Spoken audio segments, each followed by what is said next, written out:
I don't care what you race. It's a tragedy whenever anyone's savage like this. Just look at the poor creature.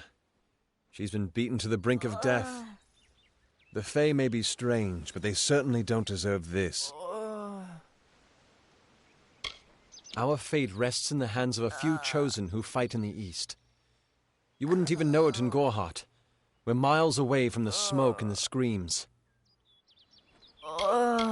I've spent most of my life dealing with them, but they aren't like us. Not at the core. They don't know what it means to be a man who sweats to feed his family. Gorhart has become a sort of refuge for those settlers who wish to live a life free of Fae. I don't see that lasting. Not with the war. Not with everything changing. We keep a precarious peace with the Court of Summer, one that's tested every day. I lie awake at night worrying what kind of disaster awaits me in the morning. But we're a good community full of good people. We have our eccentrics, sure, but we work hard and live quietly. That's the best anyone can do these days. Peaceful Fae make up the tribe known as the Court of Summer. They are led by a king in a faraway city, hidden from mortal eyes. That's about all I know. Little more than rumors and stories from my youth. Once they fought the beasts of chaos, marching to glory through many victories. Sadly, they fell, as all great men do. Now they're nothing more than hired blades. Anyone can earn their allegiance with a few pieces of gold. I don't know what the Tuatha would be doing this far from the front lines. It must be something vital to their interests. They're a wicked breed, though, and I pity the man who meets up with them in these darkened forests. I've seen many bandit clans in the Crystal War and back home, but these men are a particular breed. They're like their victims weak and bloody. The Red Legion has been a presence in the area for several weeks now. Our people are scared to show their faces after dark. I'm the Warden of Gorhart, and a poor one at that. I've been back from the war for only 6 months and been Warden for less than 2. Now here I am with an injured Fae on my doorstep. I'm a disgrace. It appears she was attacked with some manner of short blade, likely a dagger, although there's no way I can be sure. People simply stood by as she called for help. No one lifted a finger. Can you imagine? It's shameful to treat another in such a way, even if she is a Fae. I don't know whether we possess the knowledge to treat such a wound. Frankly, I don't even know if I could save a mortal with such grievous wounds. It's difficult to say. We've been plagued by the Red Legion for days, but it's not their way to go after the Fae in the area. They like their targets mortal. In case you haven't heard, there have been some Tuatha sighting in the woods to the west, so that's also a possibility. It's unlikely, though. Well, you're the only one. With all the troubles we've suffered in this village, people are weary of adversity. They'd rather just ignore it. I'm going to suggest something a bit untraditional. There's a Fae named Eri. She spends her days up on the hill overlooking the village. Seek her wisdom. I would do it, but I am a coward. That's the truth. Perhaps a Fae will know how to heal a Fae. If not, then we're back where we started. She spends her days in the precipice overlooking the village. She doesn't think we're aware of her presence, but we most certainly are. Hope you stay in town.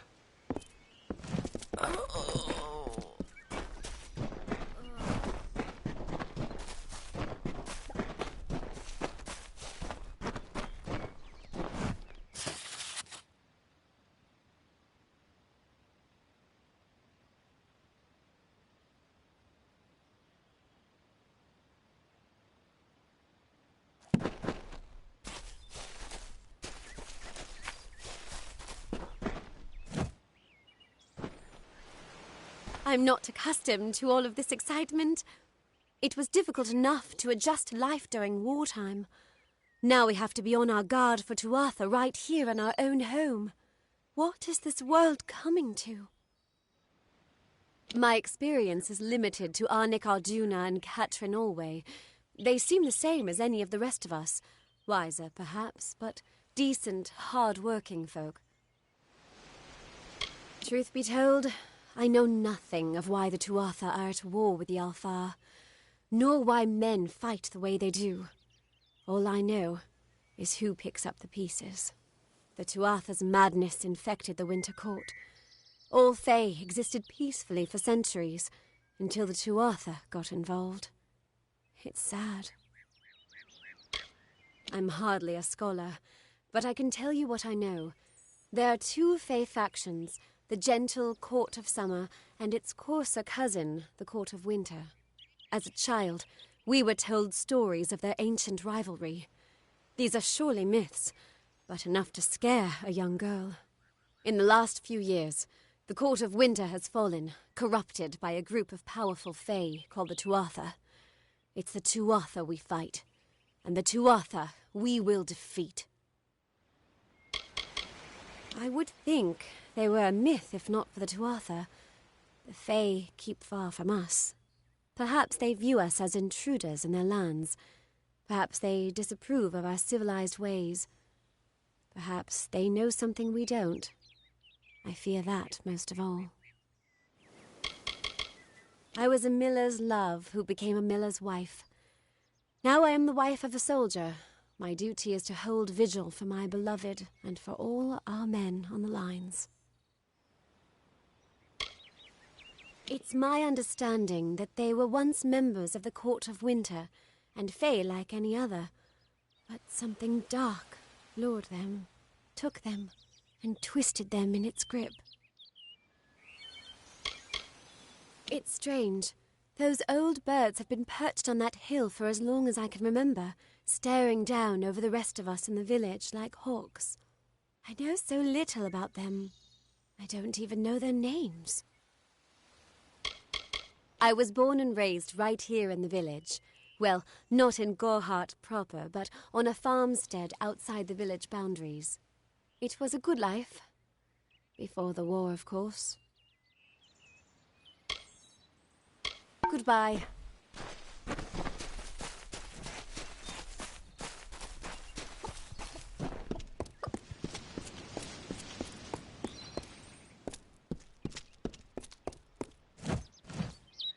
Whatever you do, avoid the monks of St. Odwig's Perpetual. They deal in lies and false tenets. Their light of hope will leave you in shadow. If such creatures were not part of the authorities' plan, then they would not exist in nature, period. Mitharu's divine order governs all, even the Fae. It is the name I chose when I baptized myself in the clear waters of Mitharu. I have undergone the ordination rites, and am as legitimate as any monk. You don't know.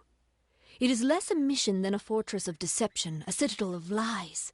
It throws its menacing shadow over all of Gorhart. Father Dinwell will try to defend his cause, but he is simply a soldier, marching to the orders passed down to him. None of them have minds of their own. He would be a good man if he could see past the rigidity of his faith. Mitharu embraces all, not simply those that the Church deems worthy. She was wronged by someone in this village. That is an injustice I can understand. By its appearance, you'd assume Gorhart is a pleasant place. Never make assumptions.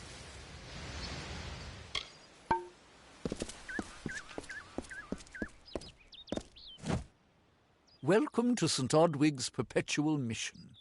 I would invite you in, but the Order has been too trusting in the past. We try to learn from our mistakes. Although one never knows what might be a test of faith. You have arrived just when I am in need of aid, so perhaps Mitharu is at work. The Fae are stubborn fools. They treat their souls like toys, with no thought of right or wrong, chaos or order. I have been with the mission since its founding. These boys are like my sons. I live my life as an example of Mitharu's wishes for our kind. Frustrating, that one, stubborn to the spirit. She claims to know the will of Mitharu better than those of us who have spent a lifetime studying scripture. If only she would be touched by the hand of reason. The first bricks were laid 50 years ago by Odwig himself, before his demise at the hands of trolls. We honor him by converting the Fae to the worship of Mitharu. Alas, we have yet to convert a single one, but that does not keep us from trying. We at St. Odwig's have worked for years to establish a presence on this hill. It's not been without its challenges. The call of the Feylands does not fall upon deaf ears, and many of our youngest don't have the will to resist. Take Brother Egan, for example. 2 nights ago, Egan ventured past the walls to collect firewood and never returned. We must find him before anything happens. Oderath is a savage land. Every day we must face both the beasts of the wood and the evil of wicked hearts. I fear for Brother Egan's soul. He knows nothing of the world of Fae and Alpha, trust and temptation. He is like a baby, eyes wide at the world around him. Mitharu be praised, his order reigns supreme. Brother Egan was last seen northeast of here, just off the road near the Fey ruins. Please find him. Perhaps then we can welcome you into the fold with open arms. He is a good boy, but our youngest, and Egan often suffers from doubt. That is to be expected. One can only grow out of conflict, especially conflict of the spirit. I tried my best to comfort him and tell him that wisdom would come in time, but he is impatient, brash. He wanted a faster way to enlightenment and power. Egan was last seen in the woods outside the walls, just north of the village. May Mitharu protect you.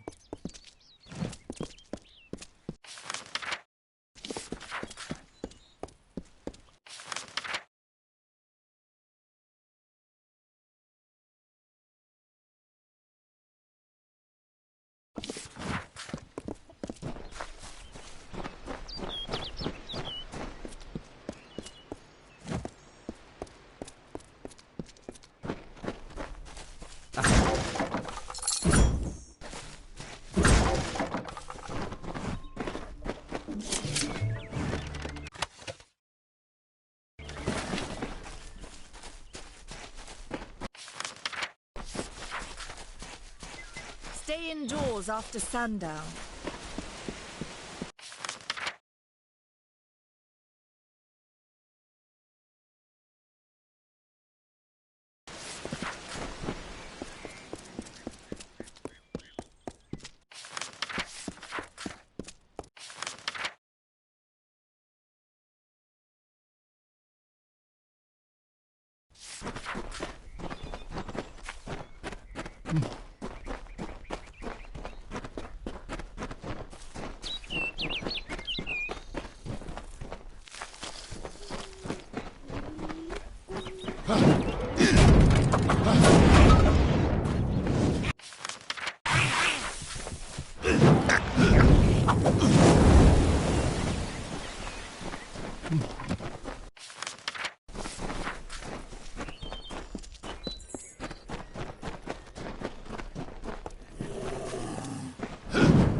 What you doing down here?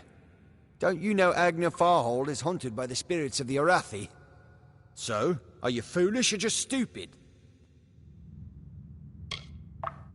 Not much is known about the fabled beings of Order. They abandoned this world long ago, leaving ruins such as this as a testament to their glory. I hope that by spreading tales of spirits and boogeymen, they could prevent the curious villagers from exploring too deeply. One can always hope. I'm skilled in alchemy, but it has never brought me riches or respect. The only way I will ever find glory in this life is as part of the Red Legion. She, like so many others in Goreheart, is prone to ignorance. She sees what she wants to see. I am her dutiful apprentice, and she is the wise mentor. Her whole life is a lie, she tells herself. They're very careful about whom they allow into their ranks, and they were resistant about my membership at first. At least until I told them about Nanny. Her discovery will fetch a high price in Rathir, and could even decide this misbegotten war. Still, that is no concern of mine. I simply want to be one of the Red. Oh, I see. The Twisted Gnome has found herself a champion. How delightful. Nanny always was a fool. So immersed in her work that she failed to see the deception before her very eyes. The Red Legion has her formula, because I gave it to them. At this very moment, they are moving crates of it eastward towards the city of Rathir, where they will fetch a high price. Poor Nanny. So trusting, so pathetic. Of course she can never learn of my ruse, can she? It is time.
Sometimes this is too hard to believe.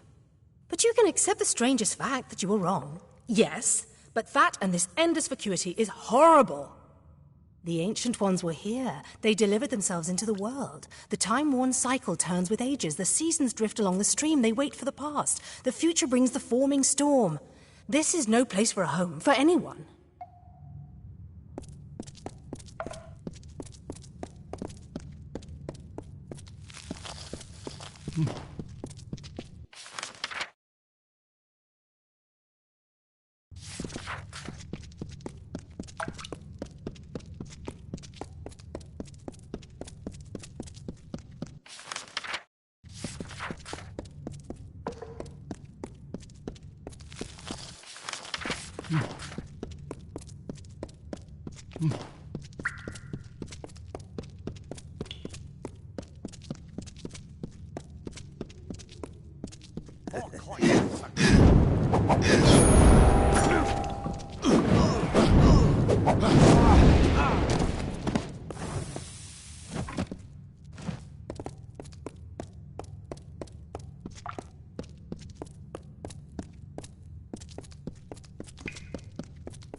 These walls are grown, are built of stone. Lovingly this place was crafted. You see the lights, the mystic halls of ordered reality?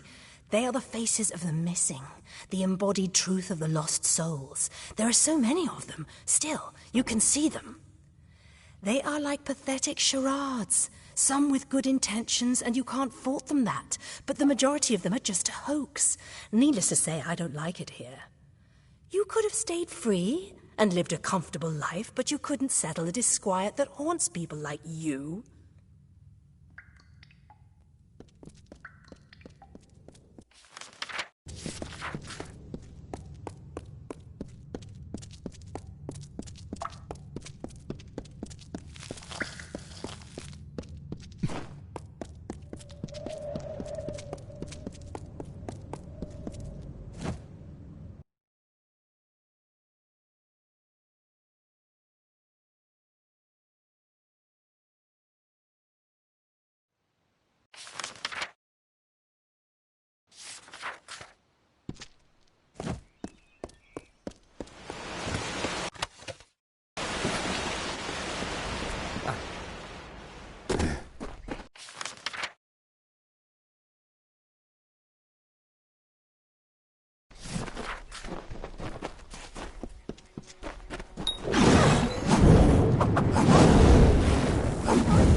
In the country of Niralim's embrace, the summer manifests as an immortal fae.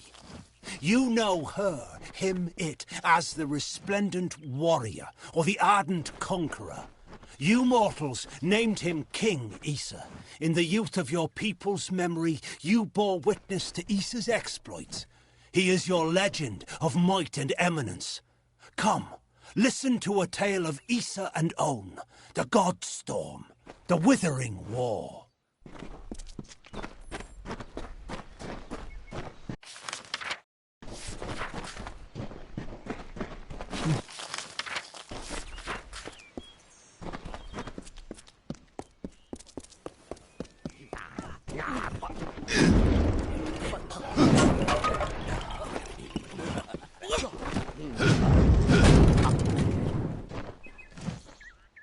What is it? Ugh, finally. Someone that looks like they could stand up to a moderate breeze. There's need for an adventurer such as yourself. Me and a crew are mounting an expedition to a new land, south of here. Halleck's brainchild, if you can believe it. I don't share his optimism about the loot we'll find, but if we get only a fraction of it... Made a living pillaging the ruins of old places like Talarain. Robbing the dead tastes better than stealing from the living. I'm a good enough thief. Never once been caught. Still have all my fingers, or didn't you notice? Well, I know there aren't much women way out here, but let's stop all the attention, shall we? It's a touch embarrassing. The name's enough to put most explorers off. Bugger them, I say. Just less competition. Besides, what's in a name?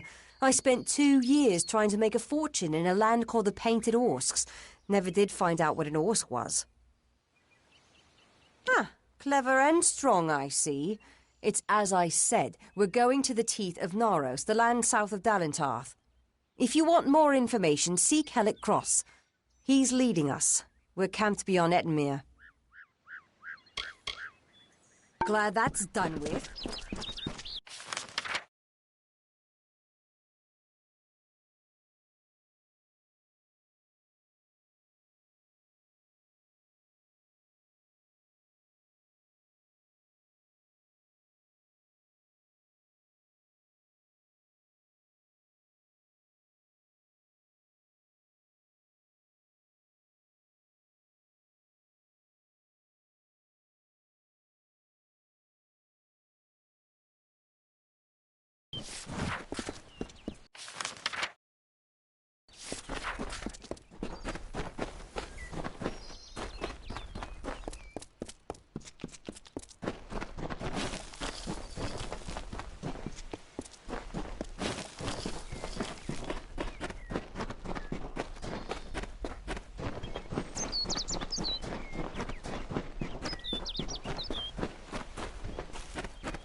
Yes?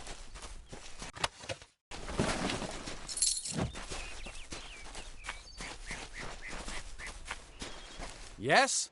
What could a mortal vagabond need with Casmaran the Eternal, messenger of the Fey folk? Speak! My time may be of the ages, but it is still precious. I'm new to the Feylands. Until I joined the mission, I'd never even left my home village. That's why I volunteered. I wanted to see the world. I want to visit the gardens of Issa, to meet gnomes and Alfar, to live. The Order of Mitharu was a good way to leave home, but I want so much more. It sounds rather silly, doesn't it? I had a feeling it would. I need a mage name for when I become all-powerful, for when my magic is so great that no one will dare dispute me. What about Abner the Visionary, or Malik the Nefarious, Lord Zaltanus? No? Then those were the good ones. Father Dimwell and the others are fools, and their silly mission will wither and crumble. Finna and Arbos have glimpsed it with their ever-seeing eyes. Legend tells of the great Fey city hidden beneath the canopies of Dalantarth. I've never met anyone who's been there, but I'm sure it's real. Yes, I'm quite sure. Not a doubt in my mind. They believe I have the potential to succeed where all others have failed, including them. You see, they can't obtain what they desire, so they need someone more powerful to do it. Then they will bestow upon me the wisdom of the Fey. Mortal races have no lasting grasp on this world, and in time the fair ones shall be our masters, beautiful and mighty. Wait! Father Dinwell sent you, didn't he? Old fool. His path to power was too plodding, and now he wishes to slow me down too. I have new friends, Fey friends. They are named Finna and Arbos, and they have sworn to share their secrets with me and to gift me with true magic. In exchange, they want an ancient treasure buried in the caverns of Waterhall Down. I'll retrieve it, eventually, as soon as I, feel like it. They are Fey twins, and they are beautiful, magical creatures. They've promised to teach me magic, to help me see the world as it really is. All they require of me is to fetch for them this relic. It's quite a bargain, believe me.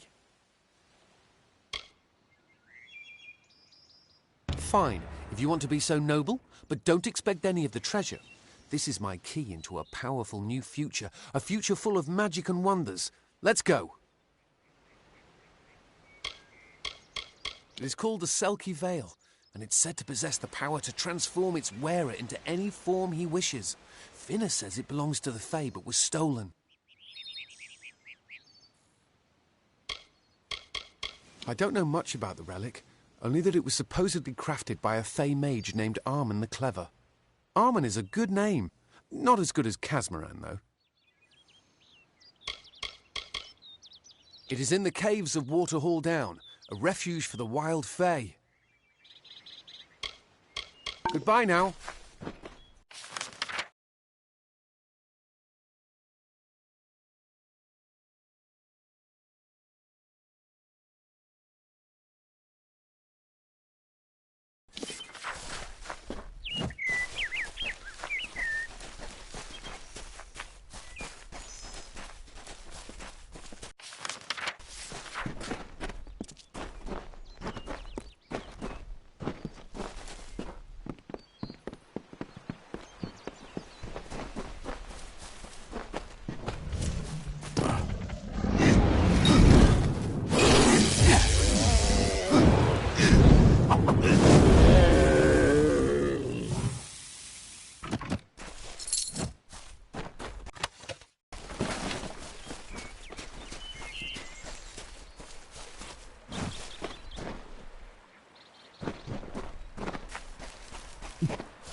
If we're going to press on, then I'll ask you to stay close. I have no courage to speak of. Honest. Ask Father Dinwell. Local legend says that the great Fey mage Armin the Clever retreated to these caverns to hide his treasures from mortal hands. Among them, the Selkie Veil. Bye then.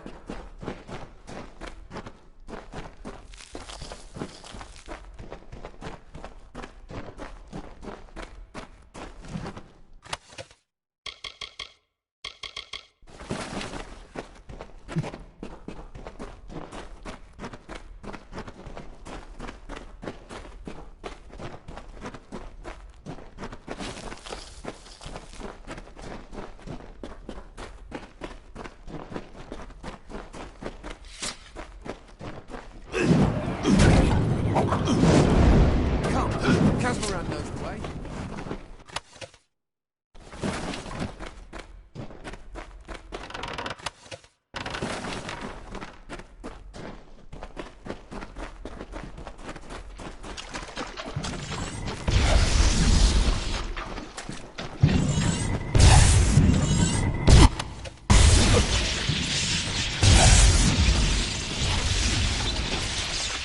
Watch out for wild dogs.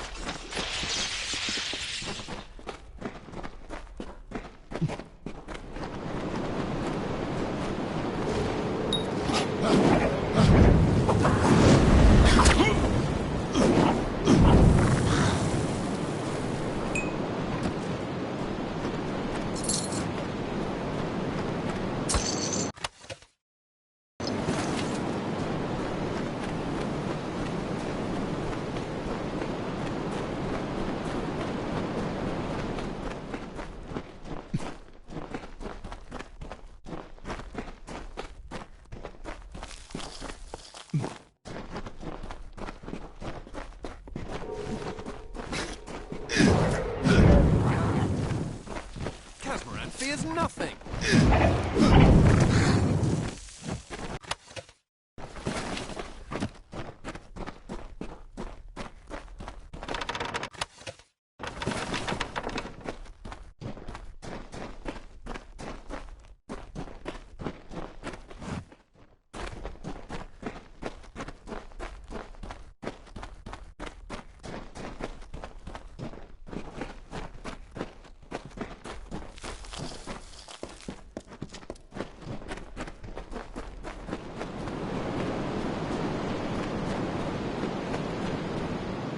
Getting close.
Come.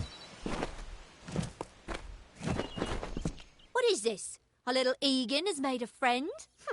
I've a feeling this is going to be a problem. A charming boy, but simple. My brother and I do prefer them witless and eager. He would have done so much more for us if not for you. Before the war, we plundered Rothier from within. We were so successful that the Warsworn had bounties on our heads. Not much, but enough to be proud of. Sadly, all good things must come to an end. With the arrival of so many wartime outlaws, we were forced to relocate here. It was for the best, if you ask me. Legend states that the wearer of the veil will be granted strange abilities, fey abilities, so you can imagine why my brother and I might be curious. Obviously, anyone who has ever glimpsed a fey would know that. Unlike little Egan here, your head holds more than fantasies. The Feylands are such fertile ground for games. The inhabitants are so oafish you can fill your pockets with hardly any effort. Are you going to give us what's rightfully ours, or do we need to start a new game? My brother and I are always ready to play.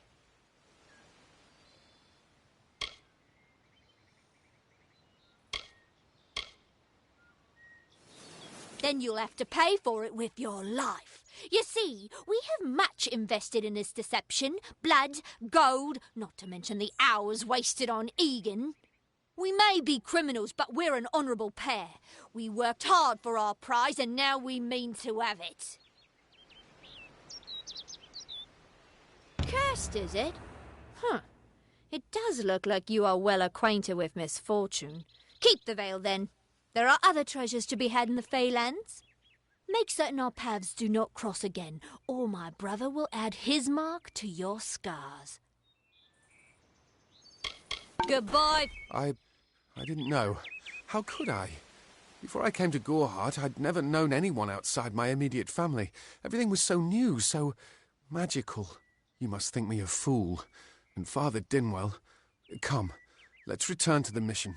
I must ask forgiveness of so many. See you later.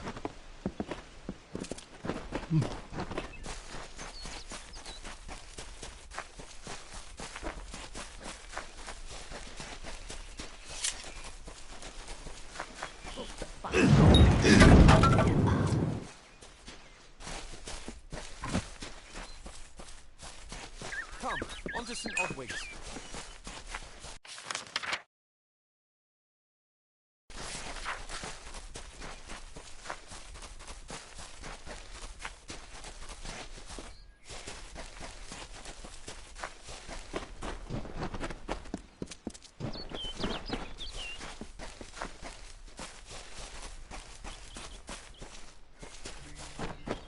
Can't wait to get home.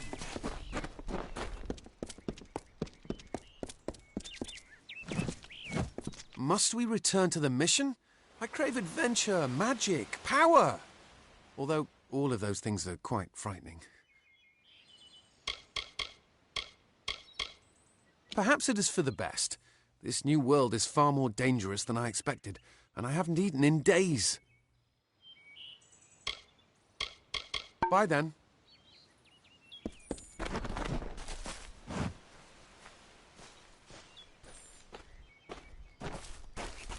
Must we return to the mission?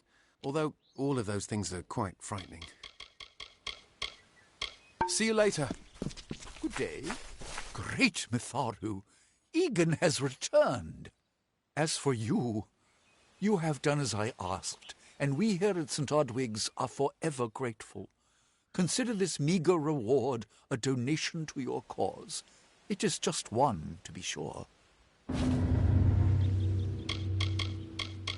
It is only by the grace of Mitharu that Egan has been returned to us. Of course, you had a hand in that miracle as well. The authority works in many ways.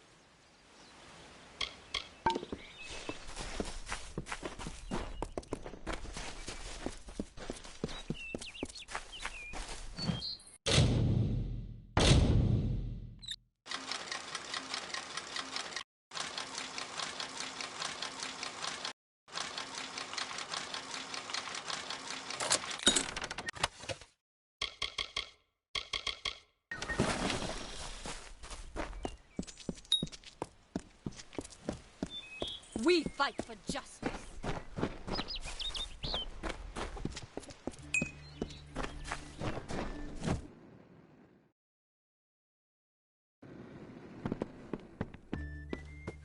Need something?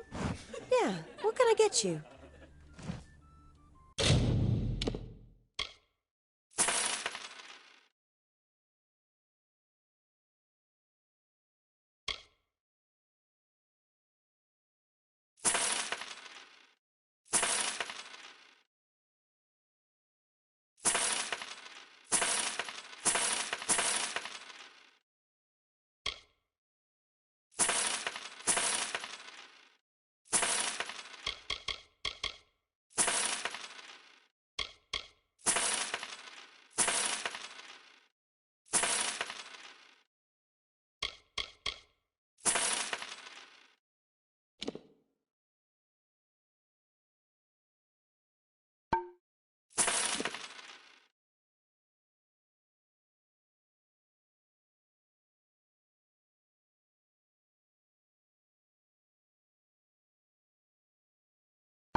New to the area?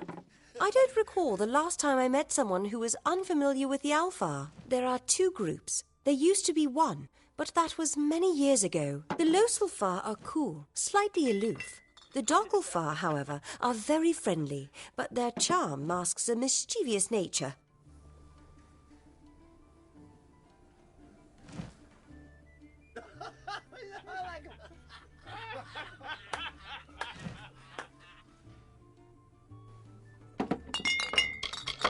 Nice talking to you. Hello.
Have you come to protest the mission as well? The news has spread to every village. It's on every tongue. We are so close. St. Odwig's cannot resist much longer. And once it relents, all others will follow in its wake. The tome will be ours. Father Dinwell is denying that women can be ordained as members of the Order of Mitharu, despite scripture to the contrary. I know that they've got the proof in their reliquary, an ancient ordination tome, but they've never let me close enough to get a glance. All are welcome into Mitharu's embrace. Ha! The hypocrites! Don't commit any crimes on my account.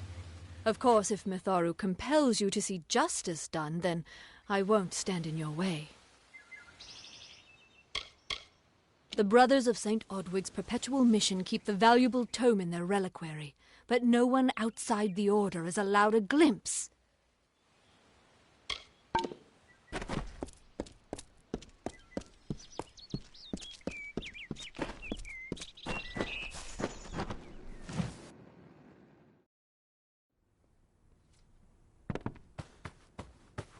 You've been called.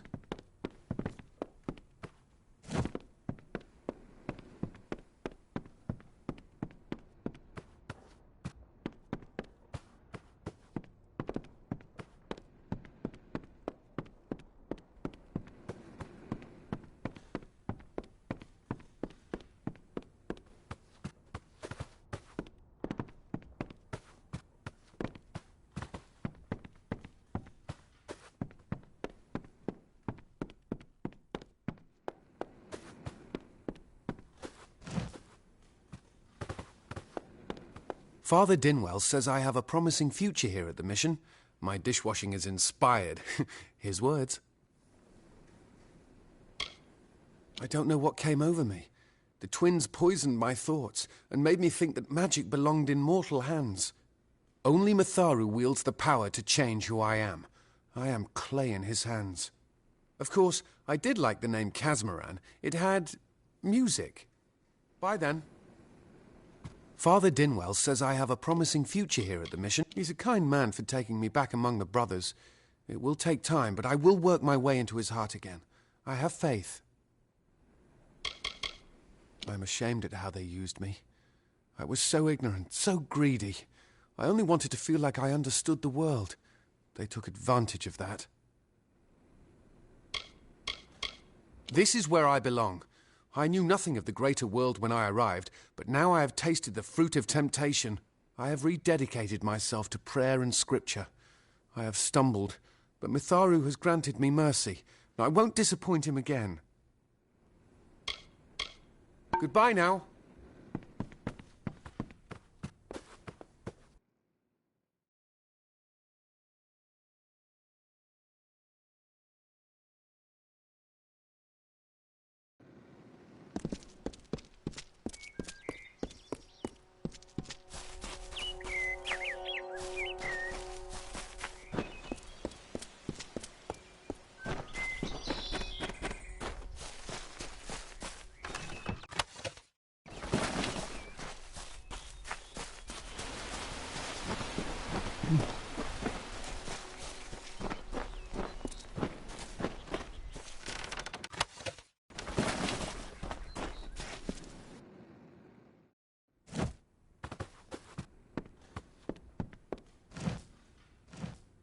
I'm glad you are well. His curiosity got the best of him, and we almost lost him. He's a good soul, but young, foolish. He will learn in time. Mitharu has led us to this hilltop for a reason, and that is to end the phase-long cycle of kinship with chaos. These poor creatures crave order. Look around you. This whole forest is a shrine to nature, which is, as you know, Mitharu's greatest gift. The men and women of Gorhart are good people, but I tend not to socialize with them. Their concerns are their own, as are those of St. Odwig's. Her lies and accusations border on heresy. That one better watch her words, lest they coil back to bite her in the throat. This mission was founded to aid all those seeking Mitharu's divine order. There are others as well. St. Hadwin's is east of here, and St. Edric's is to the south. He is the authority, the great creator, the being of supreme order. All Almain claim him as their own. Of course, his wisdom is available to all who seek it. Goodbye.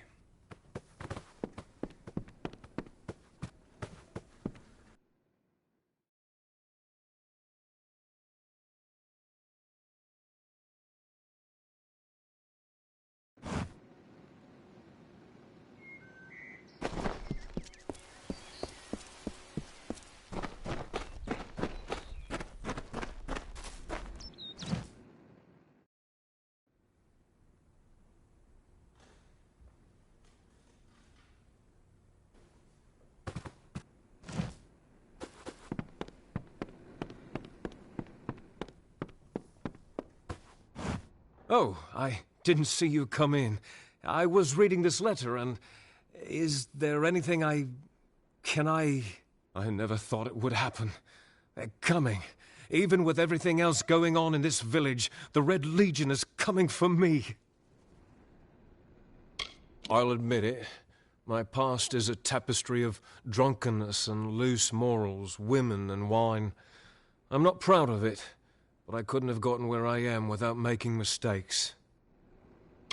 The people here are kind, yet suspicious. They believe the mission harbors secrets, and they're right. It filled the hunger I was hoping to sate with wine, women, anything and everything. The mission gives my life meaning. I was not always the pious man you see before you. No. I was a scoundrel, a raider in the dreaded Red Legion, a gang of the notorious bandit Red the Dead Idward. But plunder could not sustain me. I wanted something more. Several of us faked our deaths and deserted, always knowing that Red might track us down. And now, he has. It's all here in Red's letter. He demands we satisfy the blood rite. 2 lives for 1. He'll let me go, but only if I kill the men who deserted with me. But I cannot. I could hand myself over to Red, but he'd have me killed. The only other choice is to kill the men who left with me. I can't do that. I'm not the man I used to be. I do what I must. I only hope Ugnar and Itrin will forgive me. Ugnar works in Gorhart village. Itrin haunts the ruins near Haxi, still struggling with his demons. Be on your guard. I fear they will likely come for me as well.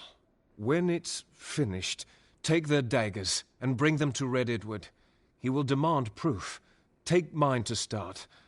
Good luck, my friend. May Mitharu bless you. It is a sacrament of the Red Legion. When you commit a crime, you must pay a penance. Surrender your life or the lives of 2 others.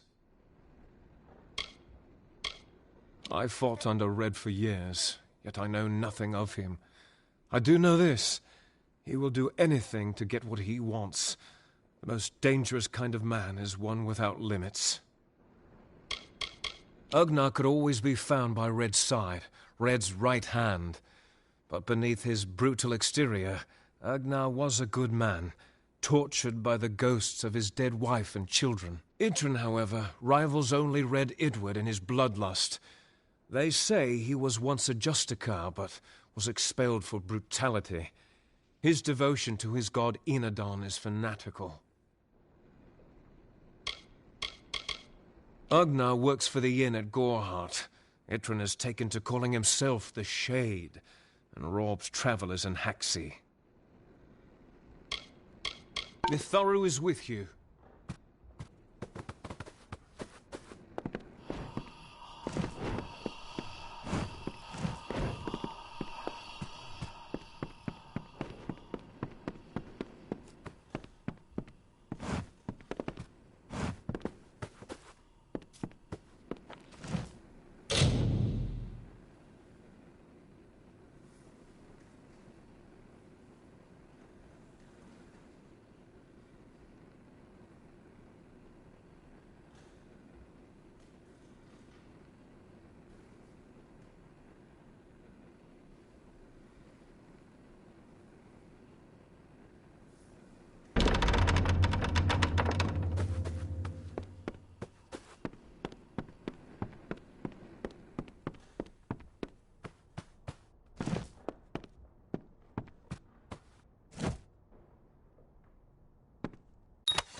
Today is the great Mitharu. You found the ordination tome.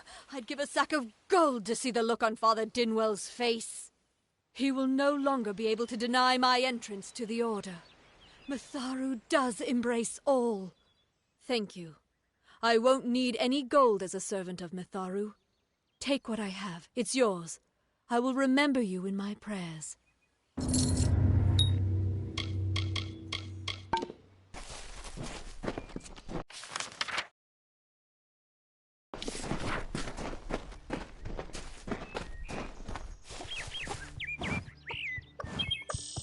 Make it quick. I've got work to do. Can't pay my debts with firewood, not in Gorhart. Gorhart is an Almain settlement, so you won't find too many Alfar here. They tend to stay close to Rathia, their city on the coast. I don't mind them. If there was ever a reason to believe that Fae and mortals cannot live together, it is this strange and brutal war. The Alfar fight without any true knowledge of the enemy they face. I've seen this kind of conflict before and it never ends well. The peace between mortals and the Fae is a passing one. They will always see us as occupiers of this land. We borrow what can never be given. Those fools in that mission on the hill are wasting their days. Creatures of such power do not worship gods. They are gods. I'd rather not talk about it. My past is a murky place. It's better not to enter, lest you wish to get lost there. Their goal is to convince the Fae of their folly, but one cannot reason with the sunrise, ask the wind to cease its chill. You should speak with them if you haven't already. They are a sorry lot, and their numbers dwindle. Men forsake their faith and disappear into the woods, or worse. What do you know of the Red Legion? Whatever it is, forget it. You'll be safer, wiser, and better off in the end. Ignorance is bliss, my friend. Suits my needs just fine.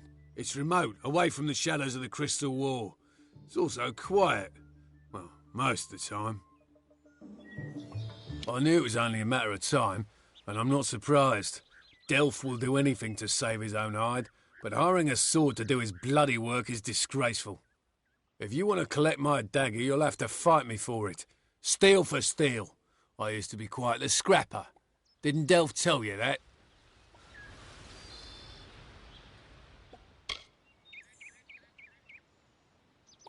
Edward knows where I am. When he shows up, the only thing to keep me from death is still having this knife.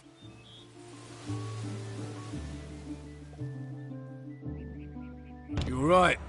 I've spent years trying to bury my past, hoping to wash away my sins with an honest day's work. If I took the blood right, Red would owe me once more. Take my dagger, tell him I'm dead, for the Agnar Odgrey you once knew is truly gone. Wise up, my friend.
I don't know if what the Fae say about these stones is true, but if it is, well, this is just too good to not save forever. Lystrom was out of town when Artol was visiting. Now, Lystrom doesn't know Artol, and Artol is older and strange. She could be mistaken for a fate weaver.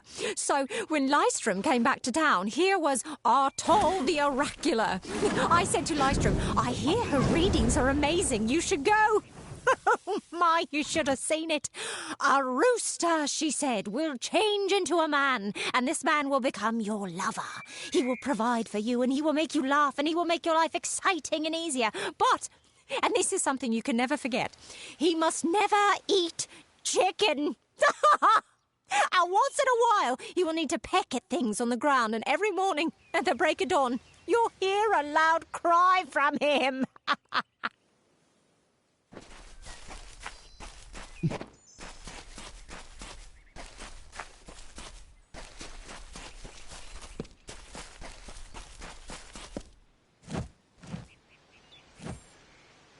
May your hollow gods keep you mortal.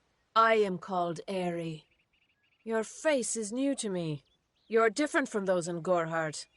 They amuse me, and I strive to learn all I can from them. Have you come to ask about the Tuatha? I can offer only what I know, and hope it will suffice. I wandered the forest for many seasons, listening to lore stones of the great ballads. Before that, I dwelled in the gardens of Issa. I prefer the quiet of this village, the mirth of the witless. We are kin to the seasons and cycles of all life, to new life and perpetual growth. Mortals may view the warmth of the petals and smell the beauty of a newborn bud, but only Fae know the strength of the roots beneath the surface. Fae lands? Yes, I've heard these words before, but do not understand their meaning. There are only Fae, and there is only land. I do find all main sentiments so charming. I feel them near, flitting through the western woods like shafts of shadow in the sunlight. What could have brought them here, I wonder? The Tuatha do not trouble themselves with easy prey. If they prowl these woods, it is for worthy quarry. I find them so interesting, from their vestments to their odd habits and demeanors. Just yesterday I saw a monk from the Almain mission sneaking through the underbrush. Strange creatures you are. Strange, but glorious. They contain memories, great moments, ideas, songs and inspirations. The Fae do not record their words in ink or on paper. Ink fades, paper crumbles. Lore stones mark where our kind has made a lasting impression, where the seasons slowed to take note of glory on a grand scale. I adore every sad soul in the village, even stubborn Herc with his tender heart, and drunken old Arnick. The widow fascinates me. She has no idea that her lover is dead.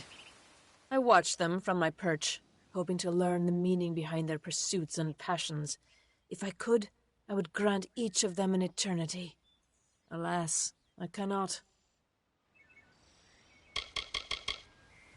I cannot reveal much. The gardens are the jewel of the summer court, a wonder beheld by few mortals.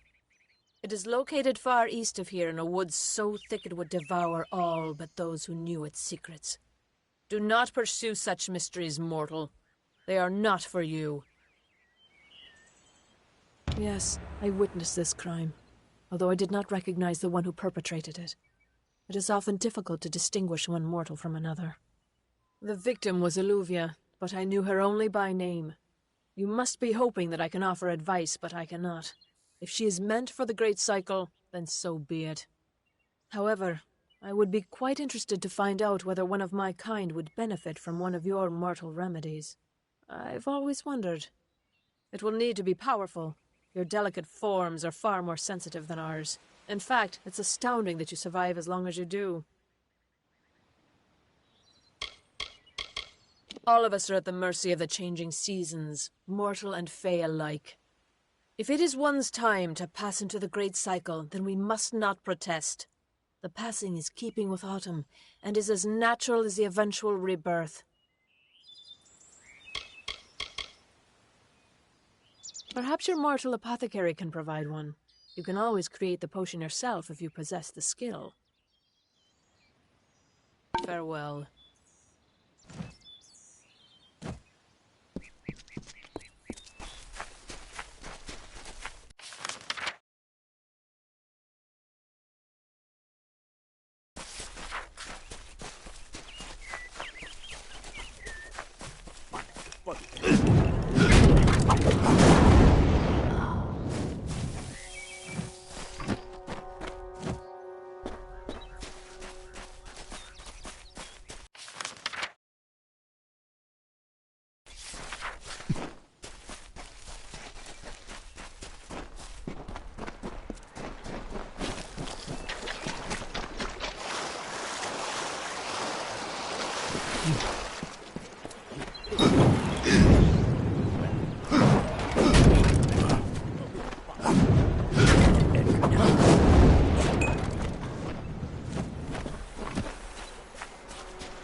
I have a secret to tell you.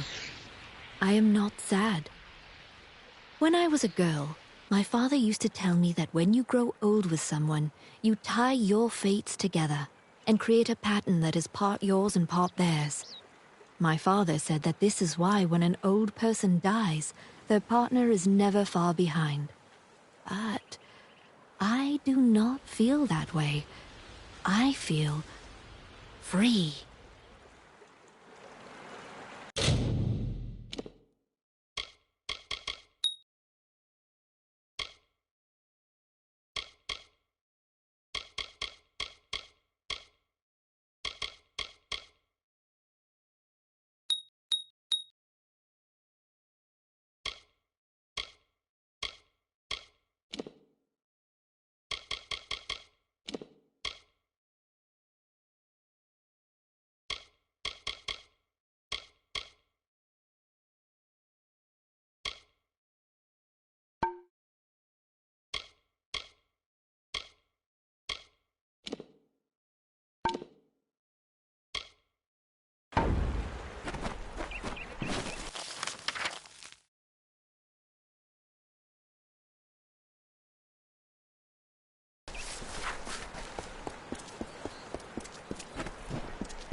You outsmarted us once, stranger, but don't expect it to happen again. My brother and I didn't get to where we are today by being fools. Farewell, meddler. What is it now?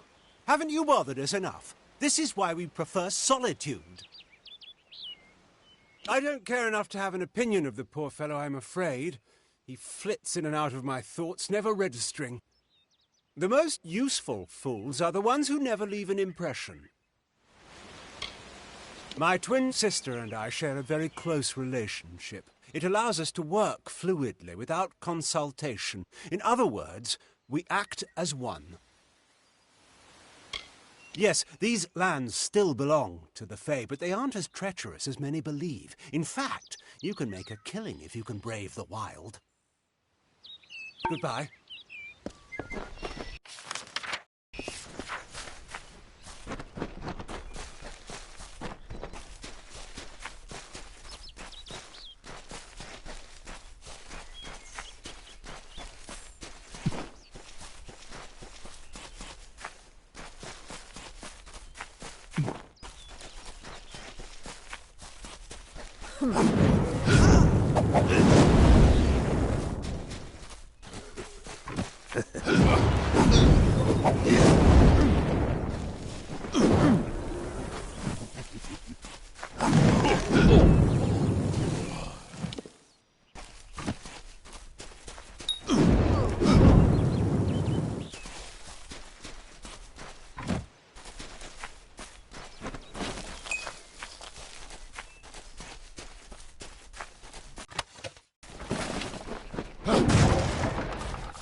She bested Threng in combat fair, Fenian cycles kept. The exploits of this maiden's role, a burdensome and heavy toll. She lived among the mortal clans and bargained with their kind. Throughout the town they stood in fear of the brilliant fighter near.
Time to die!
Need something?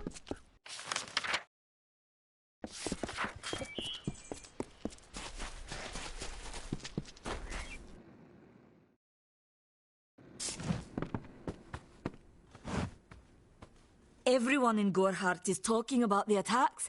They say that the Red Legion is receding back into the shadows from whence they came. It is all thanks to you. You found the formula and destroyed it. Now, you may think you understand the impact of this act, but you truly do not. You are a friend to this village and to me, Nanny Henry. Take this. It is not much, but it gives you an idea of my gratitude. He seems so eager to aid me in my work that I failed to pursue the proper references. Yes, I have only myself to blame for this catastrophe.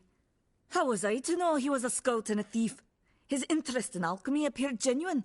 Our friendship, was that too an act?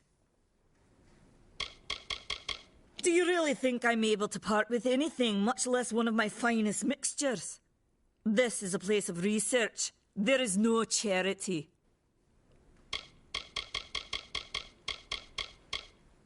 I'm sure I have a vial somewhere in this cottage, but I do not have the time to search for it. I'm sorry.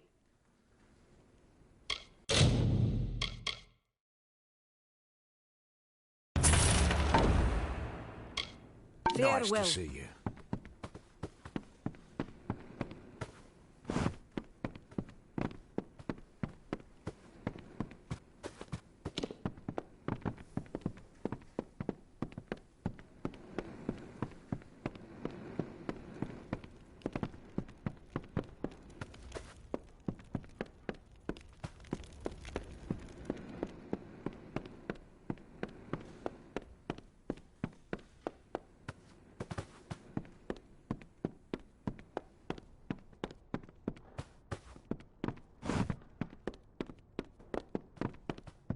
Welcome.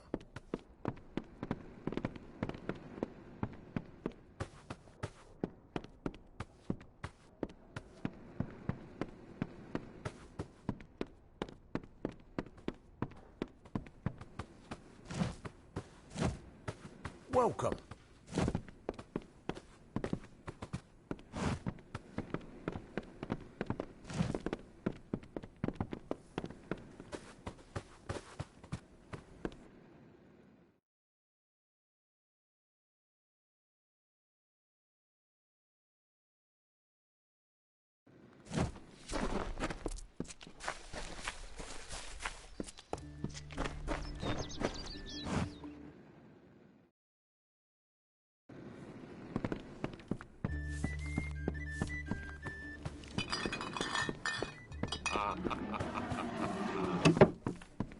What is it? You made it. Just in time, too. Give me the potion. It will help, but it's not enough. Someone must go to the Fae and explain what happened here. One small misunderstanding and we'll no longer just be strangers to the Fae. We'll be enemies.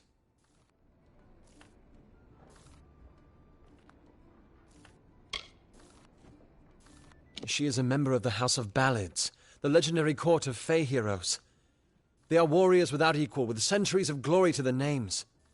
If one of their own was killed by a mortal, the House of Ballads and its king would bring a fierce vengeance upon us. Gorhart would be a ruin by day's end. I'm not sure yet, but this is bad. She's Fey. Even worse, she's a knight in the House of Ballads. Fey don't kill their own, so it must have been someone in Goreheart.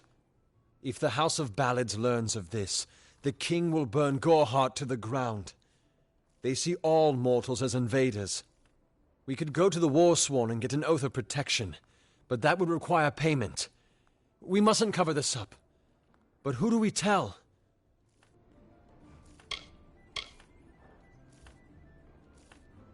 You're turning out to be very helpful, my friend. You have my gratitude. I'll see to it that you're honored. Rumor says that the House of Ballads has its headquarters not far from here, in Glendara to the northeast. Try to gain entrance if you can. All I know is what I learned in my youth. The heroism of King Wenson and his court of enchantments. My gran spoke of them nightly as she sat by my bedside. For all I know, the House of Ballads is nothing more than myth. But I have a feeling that it exists somewhere out in the deep mists of the Feylands.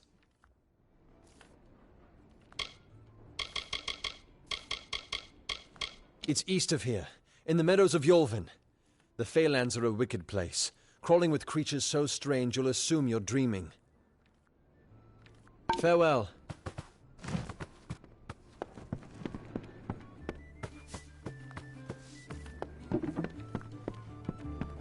I'm exhausted. Hey there.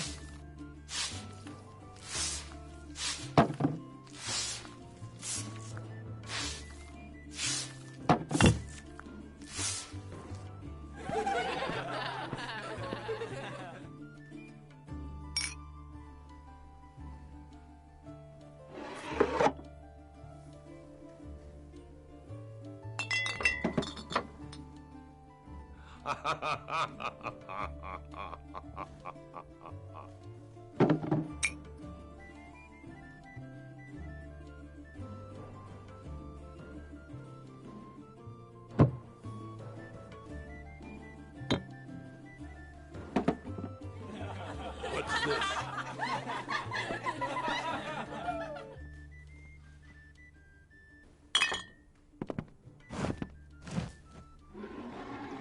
I'm recruiting for the Warsworn, boy. Unless you're here to join us, leave me be. You can petition to join our order, or you can be on your way and leave me in peace.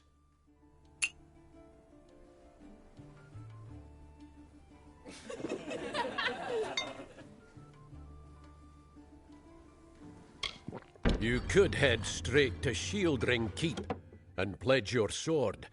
Might work, but a commendation from me would carry a lot of weight. To earn it, you must do something commendable. There are two brothers, scoundrels of the Red Legion, named Osgar and Medgar Krast. Bring me proof you've dealt with them. I'll pay in coin and my good word. We're fighters for hire. There are none better with steel, swinging it, or shaping it, and none held in higher regard. Shieldring, the oldest home to the Warsworn, in the Feylands at least.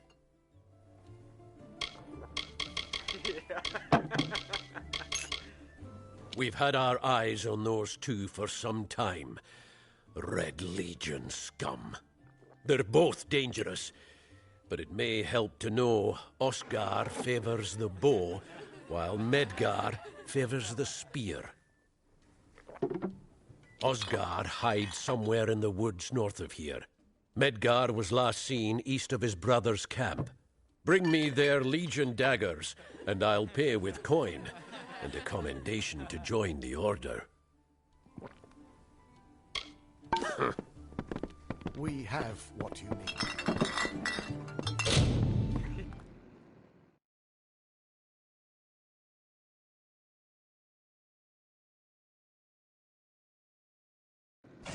Stay close to the village.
Two Legs, please, help me.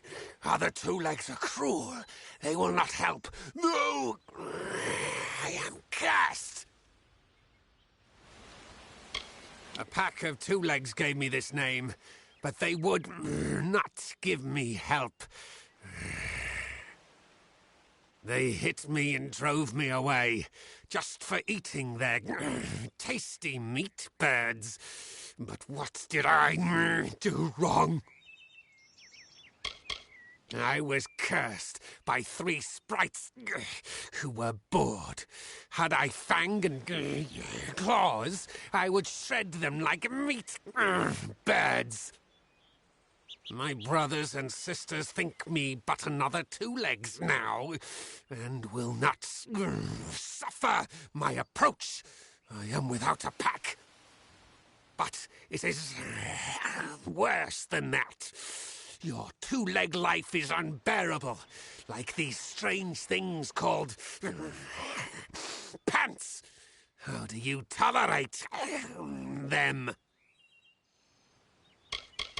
You must mean the fair folk, yes? They are north of here, deep under the shade of Yolvan. Their smell... it is unusual, green. Hunters like me, Two Legs. Their blades are their teeth, and they fight for their kin until the last breath. It is good for the hunt, this wood of smell and shadow. As a Two Legs, I cannot stalk, cannot prey. The bloodlust. It is agony. You believe me? Many think I am just another Two Legs. They are wrong. I am a wolf, cursed to wear this shape by evil sprites as some cruel game. I still have wolf thoughts in my head, but two-leg bodies are so clumsy they can't even catch dumb meat birds. I must be changed back. The sprites are near. Even now I smell them, but I cannot fight in this form. Will you help, Two Legs? Thank you, Two Legs, but the task will not be easy. I need water from a magic well, guarded by the sprites that cursed me. Be warned, the sprites have much magic, for the well they guard is older than this wood, and from that they draw their power. This is a black pool. Old when the mighty trees were saplings. It used to wander throughout this corner of the wood until the sprites ensnared it. Their pack is small, but they are each powerful. They came to this forest not long ago, drawn by the magic of the well. Were I a wolf, they could not best me. But as Two Legs, I am clumsy and weak. Be careful.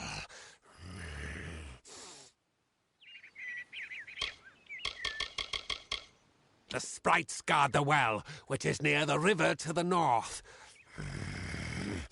Beware them. They have much magic. Return swiftly.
Really? For a while I thought only the Warsworn used the Yolven Road. Penry Kell's my name. Traveller by vocation. I have no trade, but I do have a job for one like yourself. Interested? None are safe from its wilting touch. Not even the travellers. Like everyone in Amalur, our fate is in the cards. Lambs, all of them, yes. The people in Gorhart wish to hide from the war beneath the trees. But you and I both know the truth. There's no running from the Tuatha. At first listen, the Fae speak in riddles, but bend an ear. They revere stories. It is how they give their lives meaning. If you can call what they do life, the House of Ballads is a place where the Fae revel in their past glories. It is north of here if you're curious. I'm a firstborn traveller's child, raised to live the way my people have for centuries, by wit and wiles. New to the Feylands, yes? We travellers are folks without land, law or king. We go where we want and do what we please. That aside, it's pretty much common knowledge that we're some of the greatest thieves in the land. Kiss a traveller and count your teeth, so the saying goes. It is the crossroads of the southern and eastern routes. It is also a haven for those wishing to escape the horrors of Webwood. To the west lies Gorhart village. To the north is the House of Ballads. I've travelled Webwood many times, but that was before the recent unpleasantness. Spiders have overtaken the forest. It is best avoided. Anyone who labours to defy nature is a fool. The Warsworn built that keep to stand for all time. But it will fall, like all the others. They should heed the lesson of Castle Yolven. If magic wishes to reclaim what's rightfully hers, she will do it. They usually stay with the war in the east, thankfully so. But I've killed a few here in the Dark Wood. Wish I knew what brought them.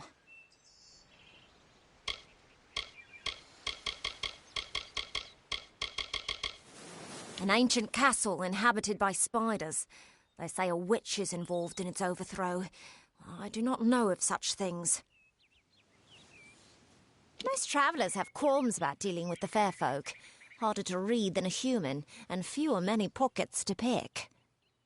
These ballads, Fae, they are not only rich in lore. I've heard snippets of a ballad, and a beautiful ruby ring, and I need someone to help me get it. Never met a traveller before, have you? We may look humble, but our purses are always full. You can find a lot of coin if you know where to look, and when. The ballad is called Ring and Reprisal. I know little about it, but if we reenact the ballad step by step, the ring should come to us. In the story, a maiden asks a champion to reclaim a ring stolen by a troll. It's a few years too late, but I'll play the role of the maiden. You be the champion. First, you must prove your prowess by hunting wild antelope and bring back something to lure the troll. It is the story of a maiden who lost her ring to a greedy troll. A young knight, wishing to be her champion, offered to reclaim it. The champion killed antelope and used the carcass as bait. When the troll came to feed, the knight killed the troll and returned the ring to the maiden. The ballads of these Fae repeat naturally, but if we reprise it now, we can force the troll and the ring to appear again. It's the way these Fae work.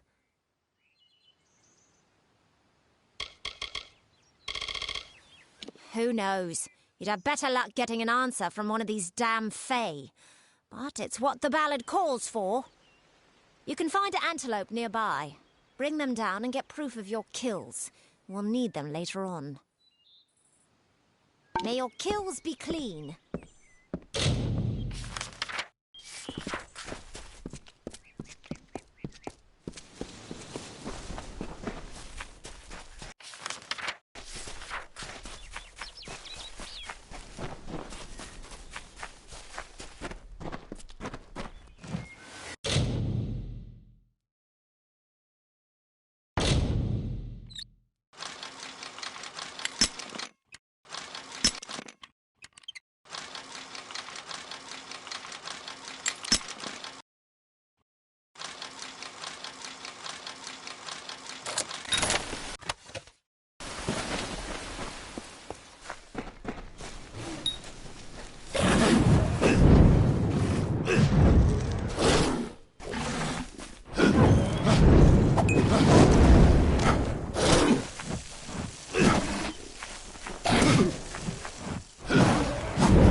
Two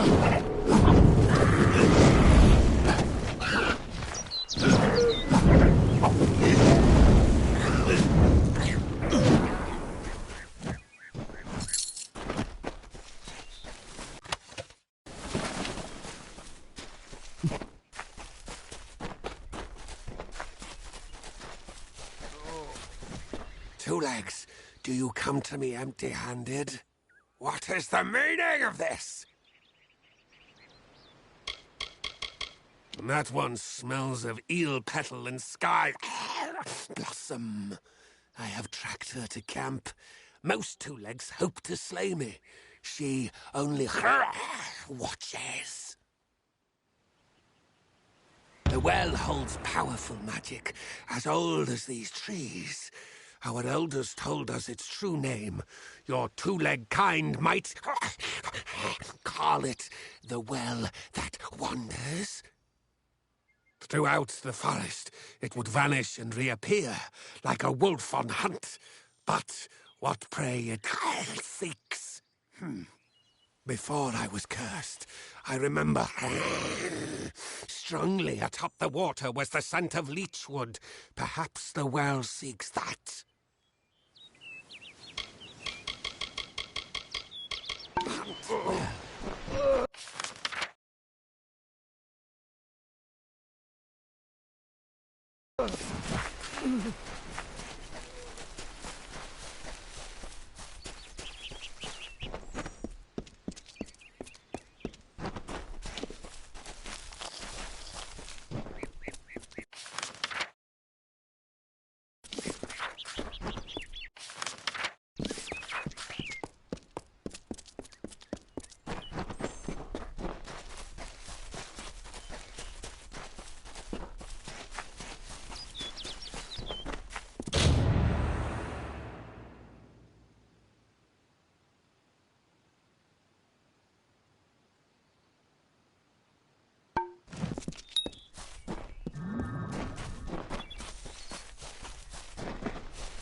It is there, Two Legs. The scent of water. Faint, but it does not escape me. My pack shall hear of your compassion and honor.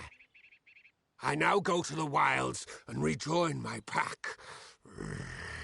And now you may continue on your path, but with the knowledge of how to fight with the strength of a wolf. Now I shall drink deep of this potion and return to my kind.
The kingdom cursed by maid's dread hand, when all were doomed to sleep, the lovely bell-maid rescued all, despite her cause to weep.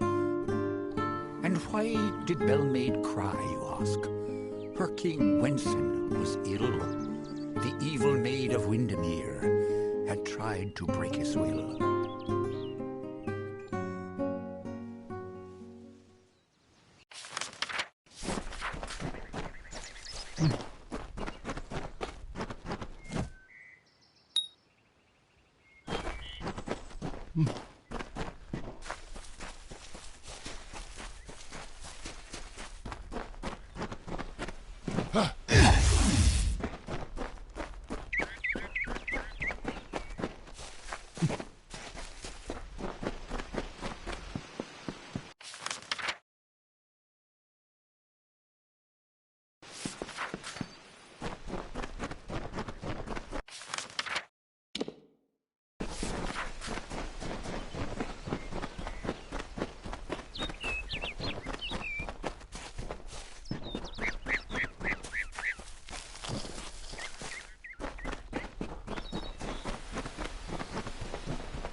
If I have to live for the rest of my life without him knowing, well, then I'll deal with that.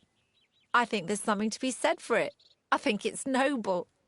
Yeah, I could tell someone, but that's just asking for praise. What makes it an act of kindness is that nobody knows, or at least that he doesn't know. I let him have the glory. No one has to know his arrow missed. He saved the town. He's a hero.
I don't know what to do.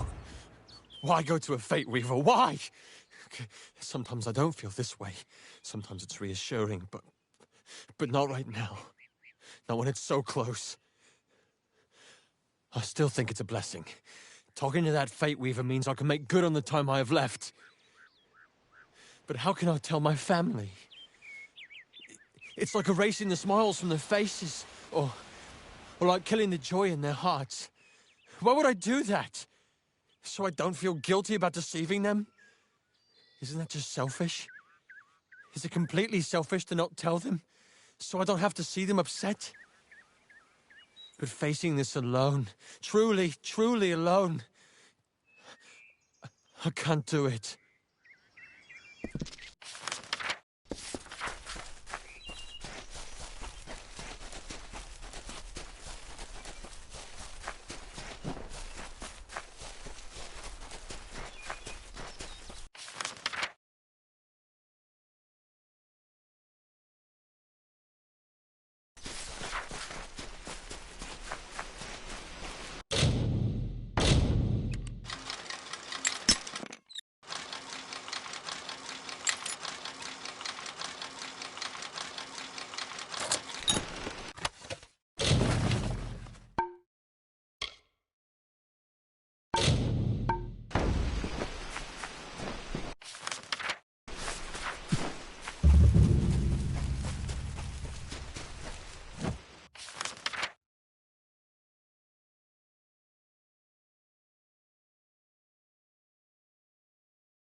It's busy today.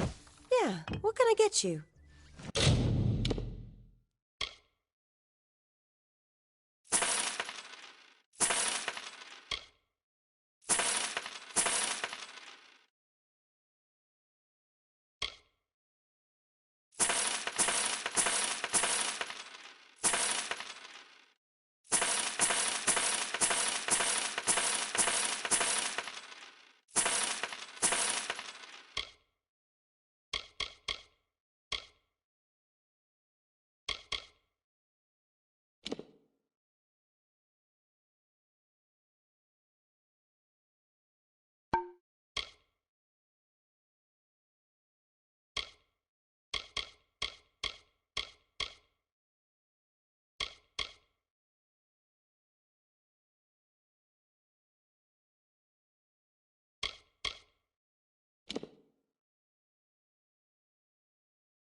Stick around.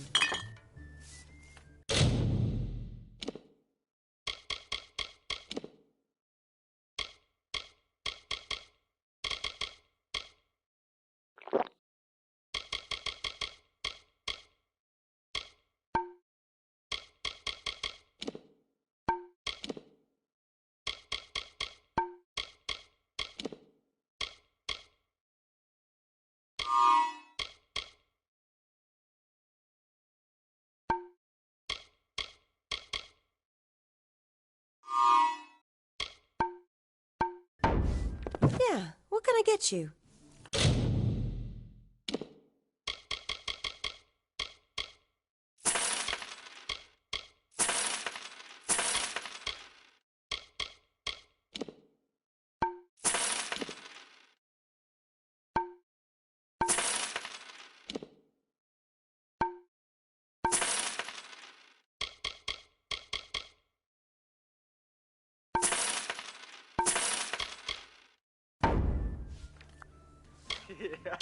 The mission? I don't know much about it. I will say this. It's a waste of good lads, that Order of Mitharu. Not many available suitors in Gorhart, if you haven't noticed.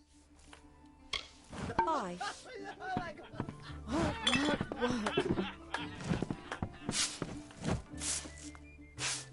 What's this?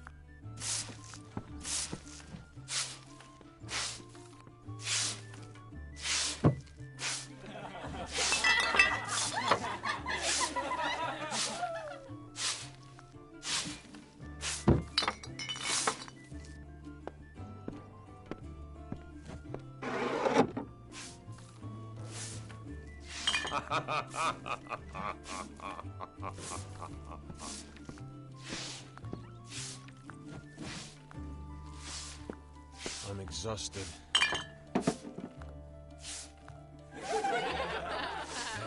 Welcome, welcome.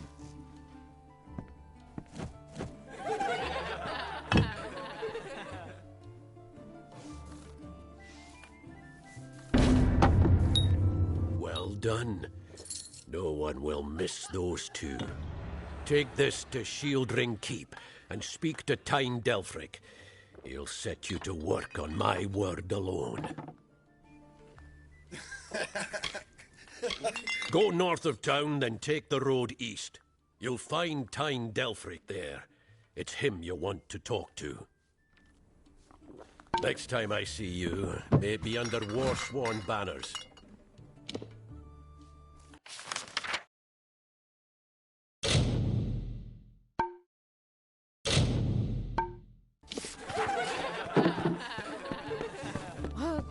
Work.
Proceed no farther, mortal. You are not one of our kind, and the seat of Sir Sagrel will never be occupied by one so mundane. Hallam the White prepares the contest, and he must not be interrupted at this, our time of greatest need. It is to fill an unoccupied seat in the House of Ballads. This is not a mortal concern. If Hallam learns I told you, he may see to it that I am banned from the telling. I did not fear them in previous seasons. They were our allies, as important to us as the autumn is to spring. But the Tuatha have upset the balance. I am known as the Squire. It is my duty to assist the Chancellor of the House of Ballads in all of his many endeavors.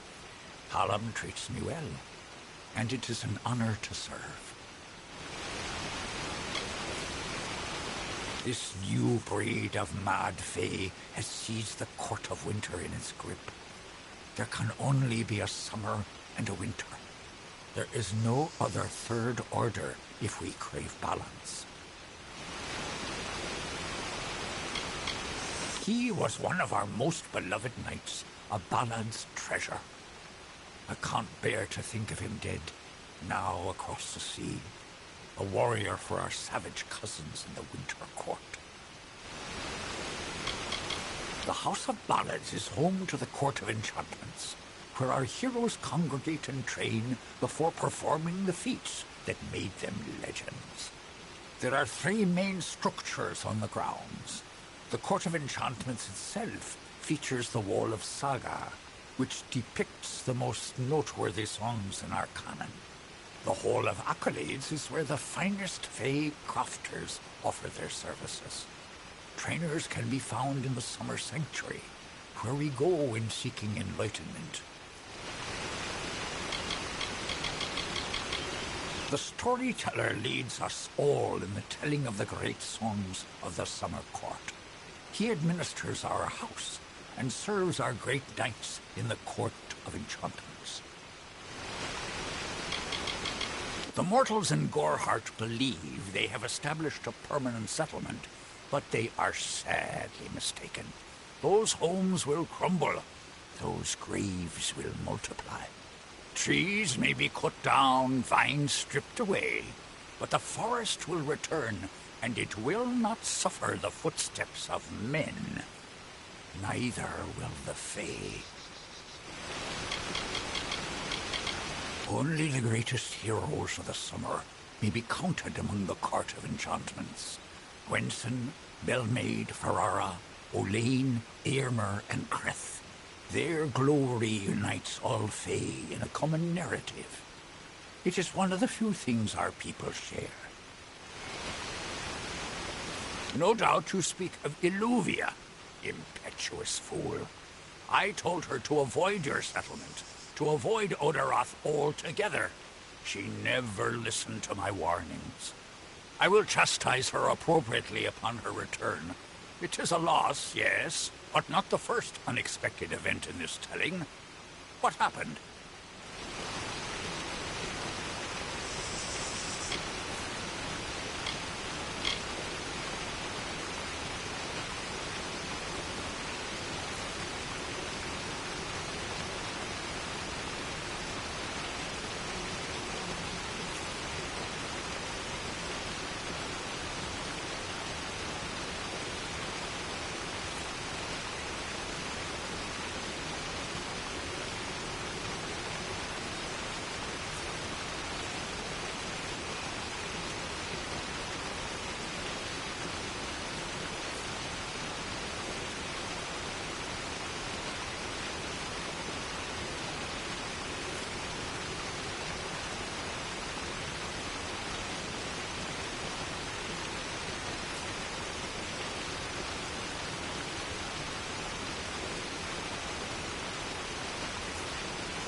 Attacked, you say?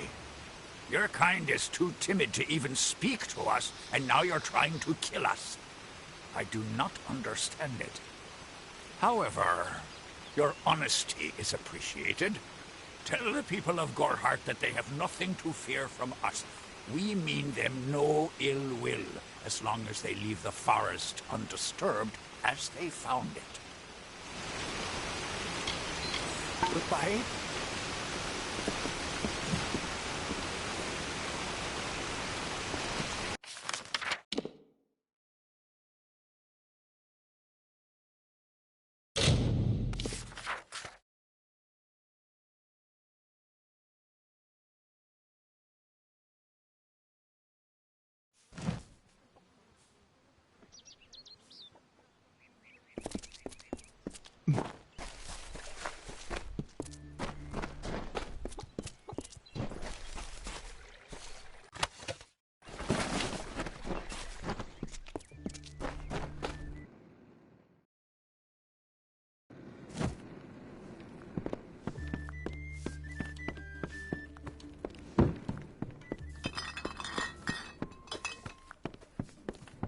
You made it.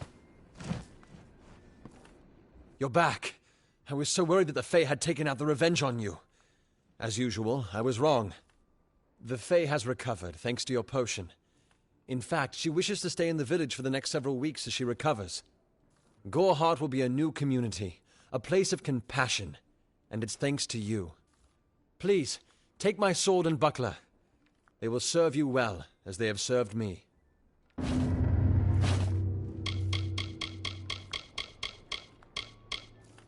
I believe they call it Shield Ring, a recruitment stop for those who wish to march westward to war. Follow the road. You'll see its towers over the trees in Yolven. Hope you stay in town.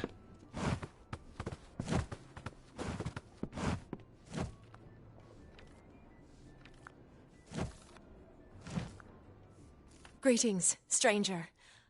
I understand that you are to thank for my longevity. I'm in your debt. Our people have too long stood apart. Perhaps together we can change that. My interest in humans brought me to the boundaries of your village, and that led to my unfortunate injuries. I plan to stay here, to learn. Goreheart is not simply a village. It is a seed. Within its hardened shell exists all of what makes humanity wonderful, and all that makes it terrible. They are the greatest of us, lords and ladies of the telling. But I was never bound for glory in their ranks. I know that now. Like all Fae, I will take what I've learned from their experience and light the darkest wood. My story is their story, for the telling belongs to all of us. I serve the House of Ballads as a squire, but I've not been home for almost a full season. They will be expecting me.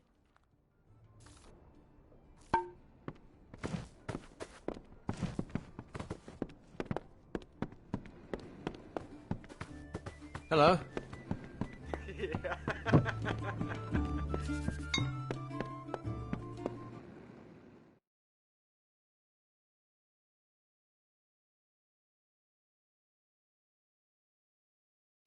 Greetings.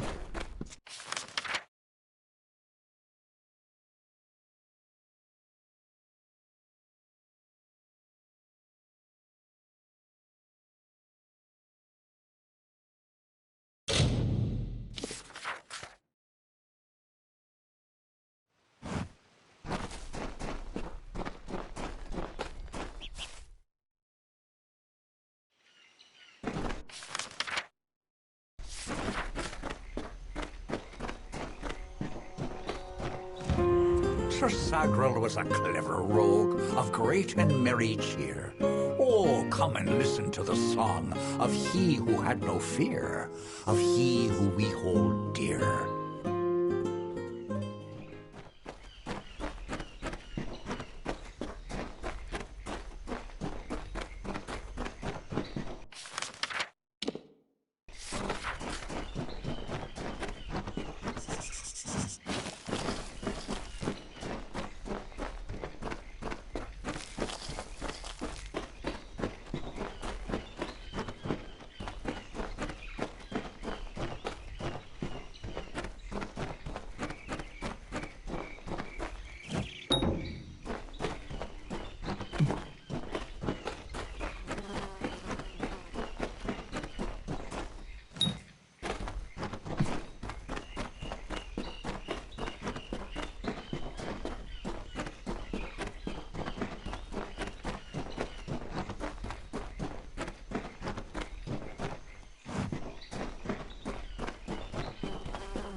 Listen, all of you.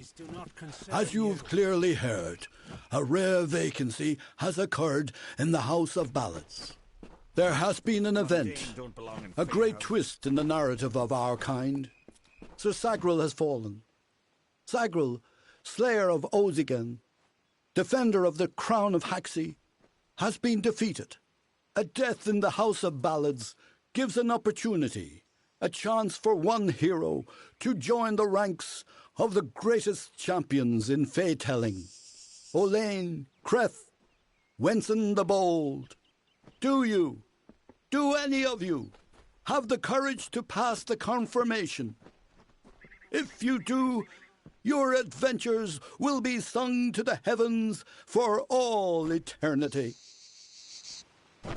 We Fae do not appreciate mortals tampering with our affairs. When you stand before the knights of the Court of Enchantments, you bask in the glory of all Fae. While all of our kind play a role in the grand telling, it is the feats of a legendary few that bear remembering. These knights lead the House of Ballads. I am Phaikon, speaker of renown the world over. I've claimed many ballads, but none so important as those sung by the Court of Enchantments. This is my third attempt at claiming a seat in the House of Ballads. Perhaps this telling will be the one. All Fae know of the storyteller. He is the caretaker of the telling and has been since the first spring began. There is no higher honor than to earn a noteworthy role in the telling. They make up the cornerstone of our shared experience. The House of Ballads' function is to ensure that the mightiest Fae heroes do not fade into obscurity, that they are always with us in the present. Call it history or the past. Each life tells a tale. But there is no yesterday, as there is no tomorrow. It is all today, one grand and vibrant telling. Our narrative continues to be spun. Even your presence here, while strange, is part of the changing picture. The audacity!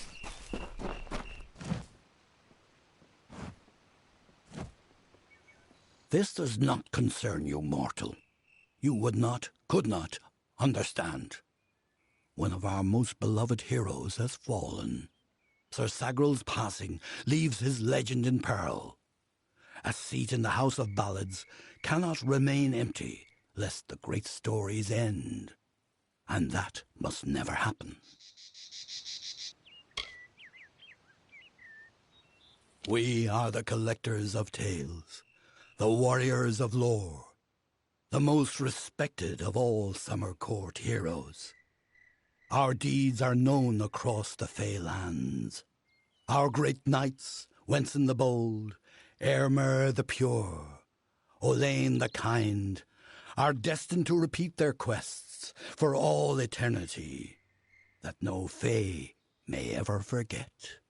They remind us of who we are and what we've done, of our greatest achievements and our deepest losses. The house ensures those defining tales are never forgotten. Sir Sagril, slayer of Ozigan, lord of the morning mists, and defender of the crown of Haxi, was one of our most beloved knights. His tales have endured for generations. Several days ago he departed to do battle with the Grave Thresh, his most famous and legendary foe. But there was an event, a twist in the story. In this telling, it was the Thresh that bested Sagril. Such an outcome has never happened. I don't know what to make of it. You are bold, but that is not how tales are told in the House of Ballads. Only a worthy Fey hero may finish his quest, complete his story. However, these are strange times. Magic weaves itself in new patterns and change.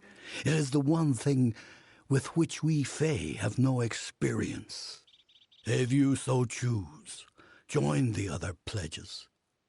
You too may attempt to defeat the Grave Thresh, recover Sagril's ring, and take his seat in the House of Ballads.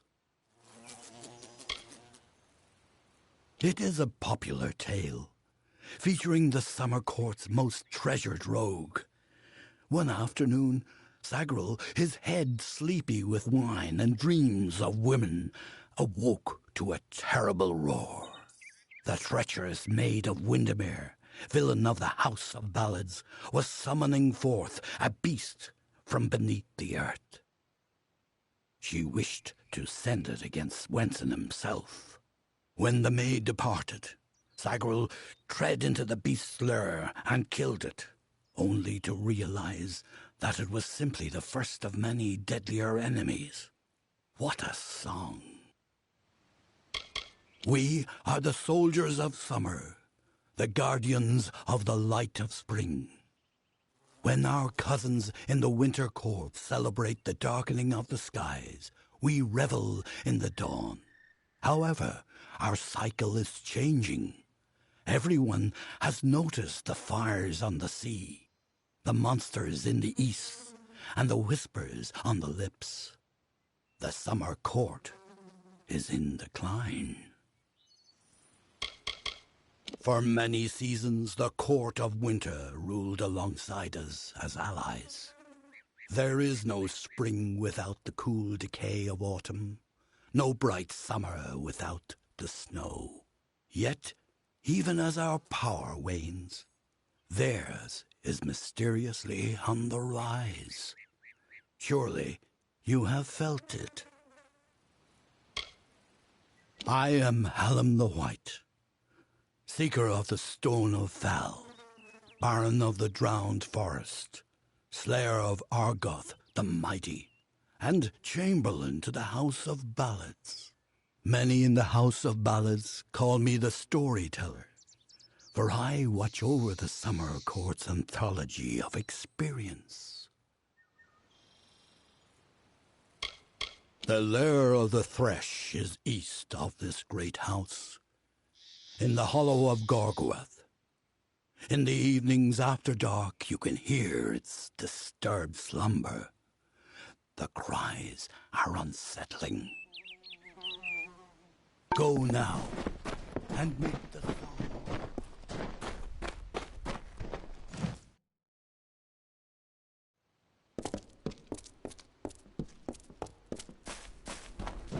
I've got what you need over here. Let me take a look at you. Ooh, very fair you are. Too fair for the House of Ballads, that is certain.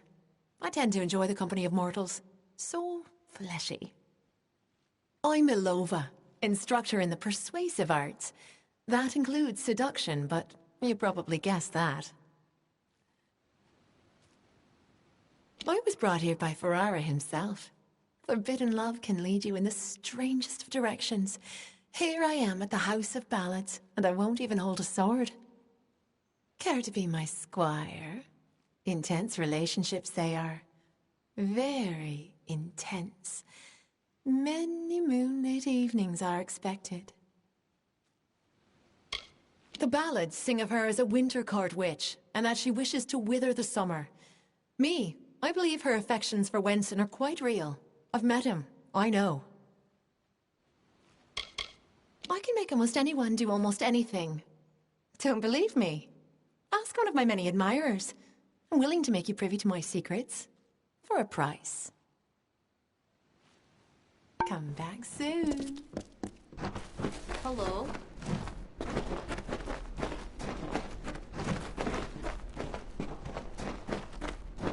Hello?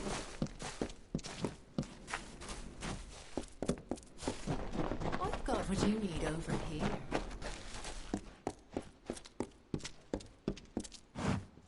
Welcome, ageless one. I am Arvia, but I suspect you know that already. The tides of fate have washed me upon your shore, and I am here to do your bidding. I am but a tool of the Destinies, a mouthpiece for their changing voices. I do not know how I know what I know. It has been that way since I first stepped from my hollow. You act as though we're strangers, but that's not true, is it? In many a dream you've come to me. Even in death you've brushed my consciousness. I am here for you, to guide you in a careful separation of the threads of fate, and to ease you into a more appropriate plane. Lord Isa had great faith in Wenson, and his instincts have proven true. But all kingdoms fall, and all kings fall with them. There is no clear victory for the House of Ballads. I see nothing. Only you. Yes, it's true. She exists, skirting the edges of my consciousness. But I am unaware of her intentions. That is more troubling than anything else. See you soon.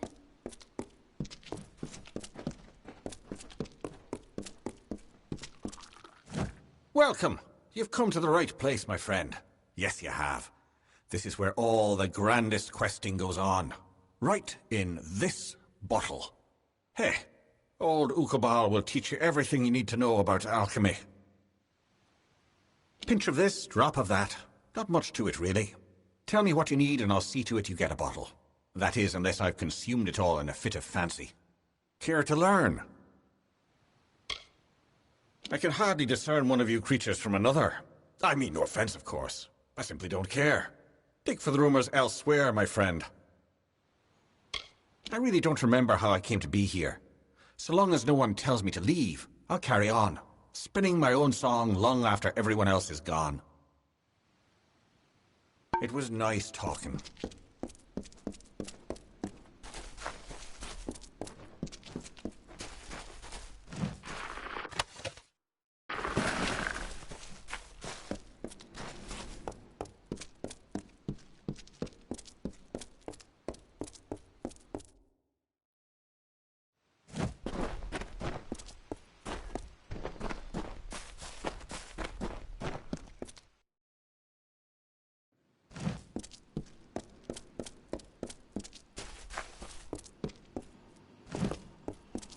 Hello, mortal.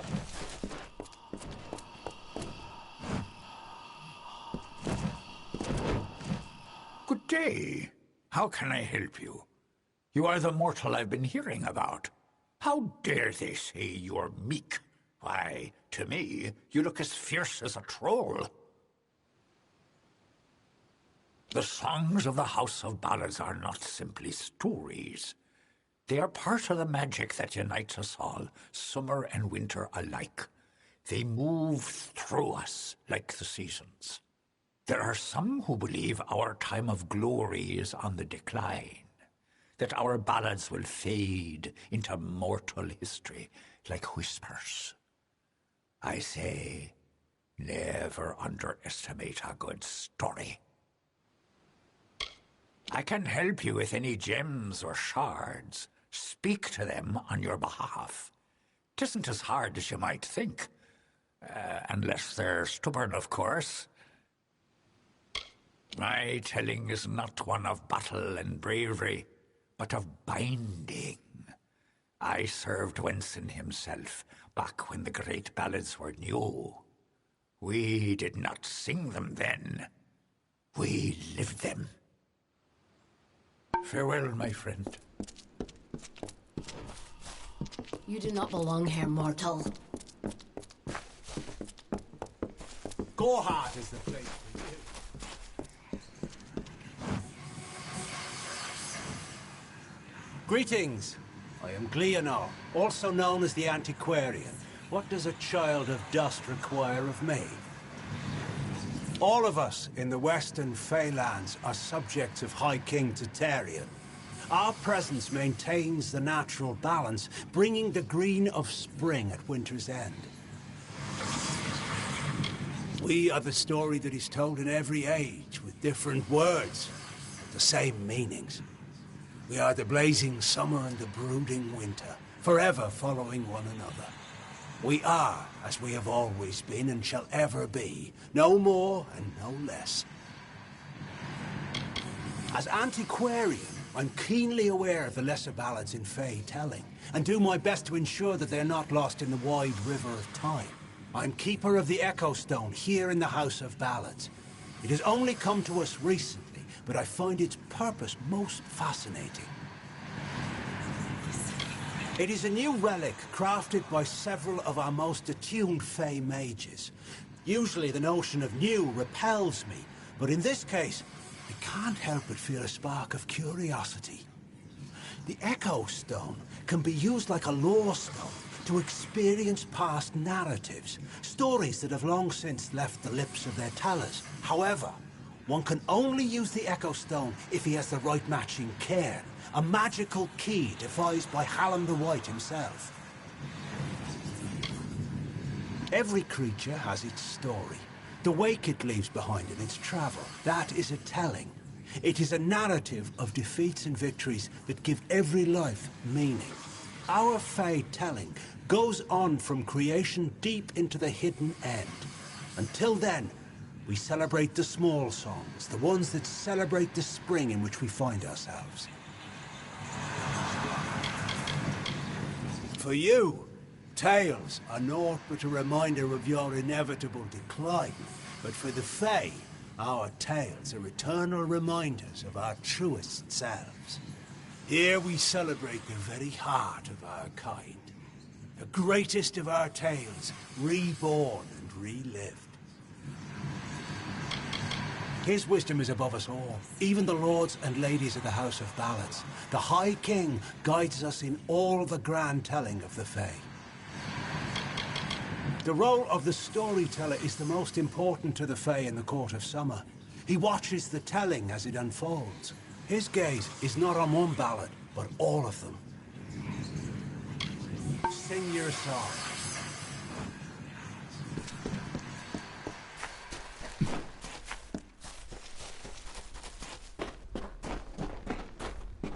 Enjoy your trip to Gorgoath. Welcome to the Summer Sanctuary, where the seeds of knowledge are sown and nurtured. I see you are a stranger and a mortal. I am Green, and I possess the healer's warmth. Do you have need of my services? Have you been injured in your mortal war? All of us at the House of Ballads live to serve Wenson and the court. They are the lords and ladies of tradition, embodiments of Fey glory. Without them, we are nothing. If you ask me, our kind should be moving east to aid the Alpha. We are part of a bigger world now. The telling has changed. We cannot ignore what you call the future. For our kind, healing is simply a matter of asking our bodies to mend themselves. For one like you, it's more complicated. I don't know how you lasted this long. I do what I can. Most of the time, it's not enough. I've learned much from the dying races. Life is precious. Our kind often forget that. Farewell.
Brash dustling. You have no role in Fey telling. This story belongs to one of us, not some whelp fresh from the cradle. First that strange maiden, now this. What is it you want here in Gorgoath? The beast and Gorgoath Hollow work together, like lovers. The grave thresh emerges to feed and kill, to collect sustenance for itself and the Hollow. When it returns to its lair, the thresh is embraced by Gorgoath, wrapped in a warm, living shell that protects it until the next time they hunger. She approached each of us who is vying for an empty seat in the House of Ballads, sometimes in the forest, sometimes in the plains. Each time she offered reward beyond our imagining. All she asked in return was that we infiltrate the house as her agent. Needless to say, none accepted. Alas, Agrel's is a twisted tale, and we could use every available hand. You may stay, but the seat will never be filled by a mortal. Of that I am certain. We were too late to catch the thresh as it fed. Now the beast slumbers guarded by the vines and weeds of Gorgoath. But all is not lost. If we can destroy the roots before they take hold, we can rouse the beast. Come, I'll keep the thresh occupied while you seek out the heart vines. Keep your eyes open.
Sometimes he drank his weight in wine, and many lovers pleased, and drunk from such idle pleasures, with lethargy was seized.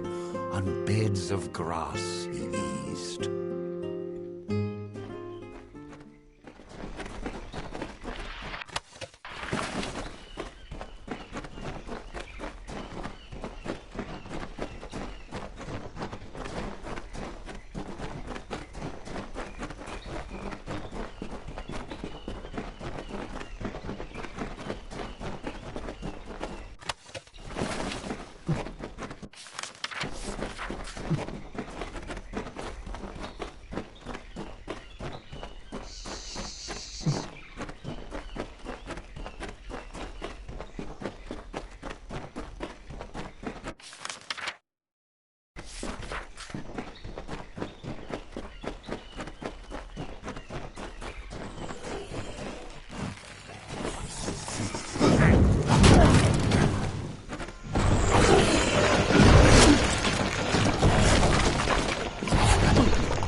Not through yet.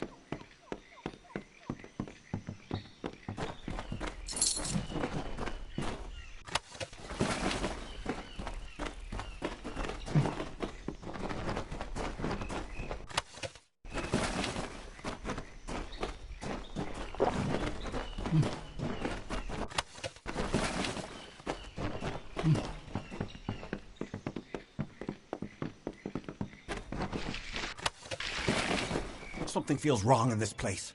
I sense something amiss in Gorgoath, but I cannot decide what it might be. I do not like this.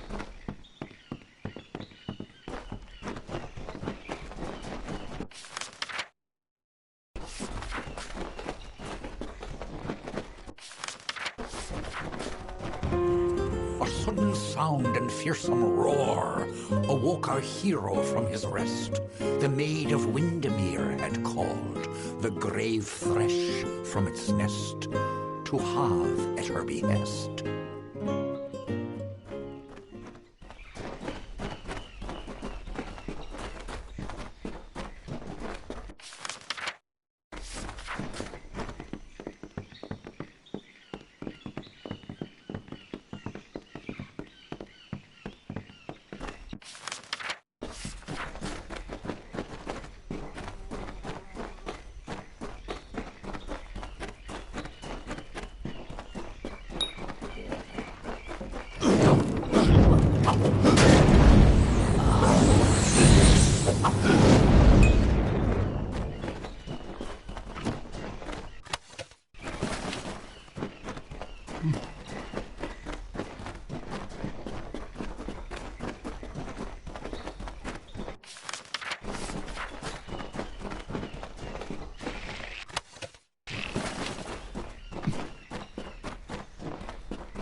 Something feels wrong in this place. I do not like this.